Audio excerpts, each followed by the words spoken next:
Entrepreneurial Edge is brought to you by Business Banking from FNB, because small ideas can lead to big business. FNB, how can we help you? Hello and welcome to this edition of the Entrepreneurial Edge. I'm Chris Bishop. Now, a wise man once said, if you've got property, you've got problems. It can be a tough game for an entrepreneur. Now, one man who has made a life out of property is this week's Entrepreneurial Edge guest, a name that has been linked with property for decades. Let me welcome to the studio, Herschel Jawitz. Welcome to the studio, Herschel. Thank you. So it's a family business you're involved in. Just give us a little bit, how did your family start out as entrepreneurs in the property game here in South Africa? So it's a great story. So my father started the business in 1969, still very active in the business. And the quick story is that he wanted to become a pharmacist. In those days, you needed to serve an apprenticeship. They changed it to a degree. He wasn't able to go back to university for a whole host of reasons.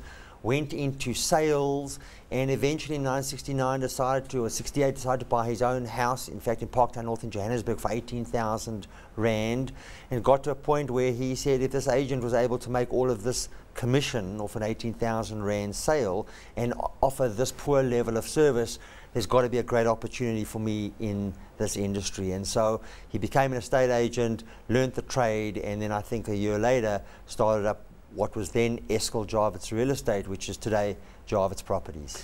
Now, just give me a little entrepreneurial map here. He started out with one house in Parktown, as you just said. Correct. And how big is the business now? The business now is a national and international business. So we have offices across South Africa, about 45 offices, and then in Botswana and Mauritius. And through our network of branches and franchises, the group probably employs somewhere around about 500 or 600 people. Now, this is very much a family business. Now, you started working for the business when you were a child still at school. Yeah, we grew up in an entrepreneurial family. So, my dad had started this business. He started the business in 1969, which was, I think, more or less the same month that the stock market crashed in those days. So it was a real leap of faith for him. And, we've grown up, myself, my brother, going there on holidays, licking stamps, putting those high glossy brochures you see in your mailbox, walking the streets, making phone calls. So we've grown up in the business and been a part of the business from a young age. Now, when you were at your father's knee there, when you were growing up, are there any particular entrepreneurial little lessons and phrases he used to say to you when you were growing up? I think the one memory we had is just in those early days, that do what it takes kind of attitude. And in some respects, it does take a sacrifice, because I think he spent a lot of hours at work. He was always available for his staff. When a client phoned to see him in the evening, on the weekend, at any time, he was there for them, because that's what he needed to do in those days to get that business going. It was that do what it takes attitude to get myself to that next level. And he's seen the benefits, but I think in some respects it comes at a price. And yourself, though, when you grew up, you didn't go straight into the property business? No, I went to university and had the opportunity and the luxury of being able to study full time, and then decided to do a little bit of traveling. Ended up in the United States, where I worked and lived for about 7 years, not in property, in finance, but in the manufacturing industry. And then came back in 1997 and then went into the family business, which I think in hindsight was good. I was able to gain my own experience, and so in some respect come into the business on my own credentials, and not only the sort of into the family business because you're part of the family. And working in the United States, the great home of the entrepreneur, what did that teach you about getting the entrepreneurial edge when you were working there? I think service is just the be all and the end all of the American consumer society, and they don't deal with all of the challenges that we have in Africa and South Africa around political issues and exchange rate issues and some of the variances. But what they have is a million competitors, and if you're not on your game and you're not offering the service, you're out the game, and that was a key learning. And when you came into the business itself, how did it strike you as a place for an entrepreneur, the property business? The property business, I think, is a very entrepreneurial industry. It's the pure service industry. You're not selling a product. You may be selling a house or a home on behalf of someone else. And so everything you do is around people, everything you do is around building the brand of the company, the brand of the individual agents, and actually going door to door to look for business. And so it's a very entrepreneurial business because of the fact it's a pure service business and it only depends on people, not products. And being a people business, as you say, what can be the difficulties sometimes as an entrepreneur out there when you're dealing with people? What kind of problems can you run into?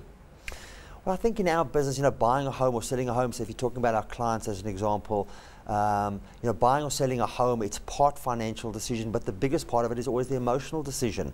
And so when we're selling homes, for example, we can be dealing with top CEOs of companies that are worth billions. And so, but when they're dealing with their home, we end up talking about things like the koi fish, and we joke about the pot plants, because it's such an emotional component, and that's the critical role that estate agents play. Buyers and sellers can afford what they can afford, they can sell for what they can sell for, but it's that emotional component that plays such a huge role in how we do our business and what we do.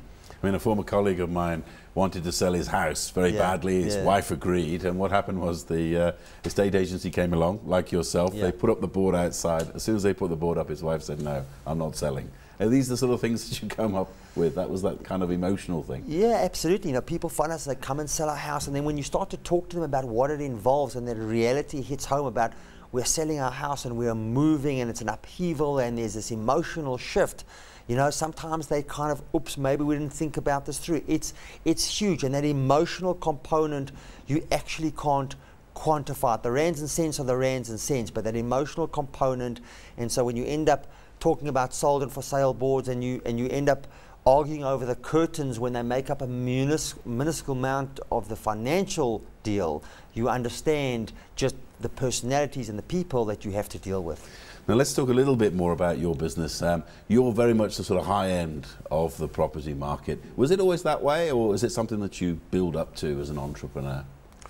Well, it's interesting. So, I think the perception out there is that our brand is at the high end of the market, and we want to be in that market because it's an important part of South Africa, and I think it's an aspirational market.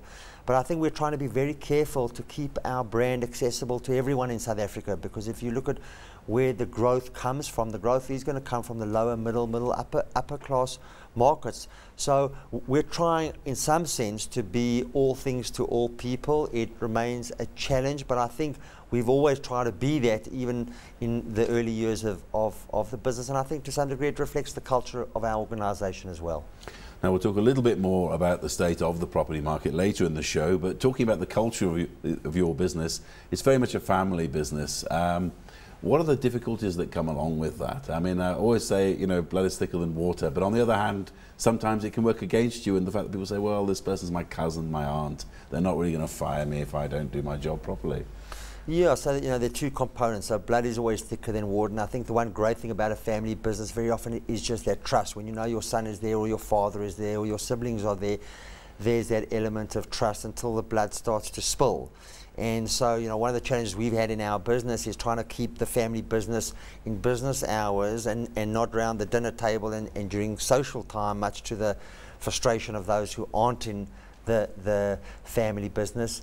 I think sort of negotiating transitions from first generation, so my dad, the founding member of the business, to the second generation, when a lot of family businesses come unstuck, is quite tricky to navigate. And we've had our issues about letting go control and taking over control, which is part of that transition. And I think just keeping the family feel. So even as businesses grow, a lot of people sort of aspire to families, and you've spoken about the part around perhaps they're not that performance driven. So as the business evolves and you're looking for that performance driven culture, I think the challenge is to hold on to the good parts, what feels good about a family business. And you spoke there about the succession. I mean, we had one of the Bacchus brothers on the show the other week, and he was saying that they'd already worked it out to the next generation. There was a young guy they were building up to come in and run the business one day. I mean, do you have such a thing in the Jawitz family in your property business? Well, we don't have many young kids coming up. My brother is living overseas at the moment, so at the moment it's myself and my father. And I think, we've discussed the point that we would like family to continue to control the business, but I don't think it necessarily means that we're going to own the whole business, because I think for us to take the business to the next level, we've recognized we need to have professional managers in our business, and to have great managers and great leaders, at some point they're going to have a bigger part of the business than just perhaps a salary and a bonus. Would you ever consider floating the business, going public, listing it? I think we've spoken about it. I think aside from losing the family component, I think it creates some very different dynamics. The one positive about floating a business is just your flexibility and ability to retain good people and to attract good people. So I think there are pros and cons, but I'm not sure that our stock market is quite ready for a residential property listing at the moment, and especially obviously where the market is. And we'll talk a bit more about it in the second half. Was there ever a time as an entrepreneur when you thought, I've had enough of property, I want to pack it in now? No, I think that's one of the things that defines an entrepreneur is passion and a vision. So, even aside from the family side of the business, just I've always been passionate about property. I often joke that my friends and people I meet, once you're in residential property, they never ask how you are. The first thing they ask is, how's the market? So, it's front of mind. It's a great industry to be in. It's a great barometer of where the economy is and where consumer confidence is. So, in order to take the business where we've taken it as a family and as a group, I think we've had to have that passion, and it's still there as bright as ever. And how difficult is it to break in for anybody who wants to start up? I know that a few years ago there was a lot of new small companies breaking into the property market. How difficult is it in 2011?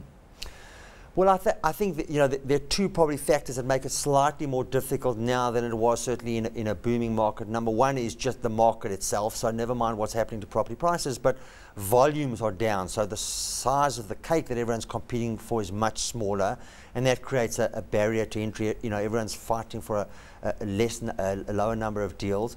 And I think the other part is the recently introduced qualifications by the Estate Agency Affairs Board, which still don't require perhaps the level of qualification that we may want, but it's certainly better than what it was, and it requires people just to think a little bit about the fact that they're going to come into this industry, they've got to serve an apprenticeship, they've got to write some exams. It's not as easy as it was.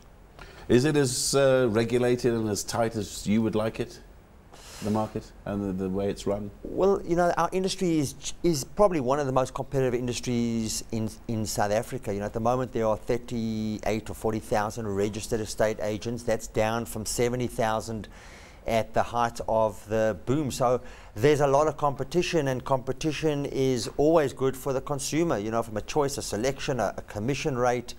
So that creates some of its own regulation, but we do have a regulatory body, and I think some of the unfortunate occurrences we've had over the last few months around trust accounts and the way some estate agencies conduct themselves probably requires greater regulation and a better level of compliance than we've had in the past.